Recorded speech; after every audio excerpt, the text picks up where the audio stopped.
Hello everyone, I'm Eric and welcome to another episode of Divers Den Deep Dive. Today our focus is going to be on aquacultured clams. Here at the Live Aquaria Coral Farm and Aquatic Life Facility, we strive to bring you the healthiest aquatic life. As a leader in sustainable and responsible reef keeping, we encourage, promote, and offer an array of captive bred and aquacultured specimens. Of the many aquacultured fish and invertebrates we offer for sale, we pride ourselves with one of the largest selection of aquacultured clams from the most diverse locales available in the aquarium trade. In particular, Tridacna species. This is made possible through our strong relationships with several of our business partners in the Indo-Pacific.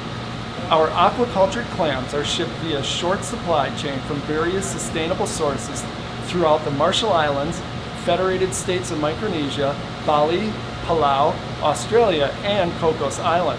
Depending on availability, Live Aquaria carries and offers many different species, including Tridacna maxima, Crocea, Durasa, Squamosa, and Hypopus clams.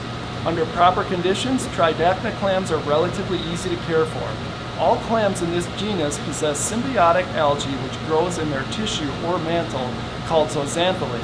In adult clams, the zooxanthellae provides most of the clam's food and nutrients in the form of carbohydrates, amino acids, and glycerol by way of photosynthesis. Zooxanthellae is grown and supported through proper lighting. Different clams have different lighting needs.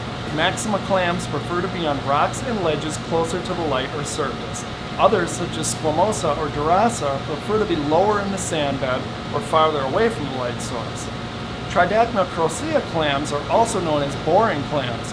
Crocea clams have the ability to secrete a mild acid at the base that can erode calcium carbonate, which allows them to bore into the coral or rock.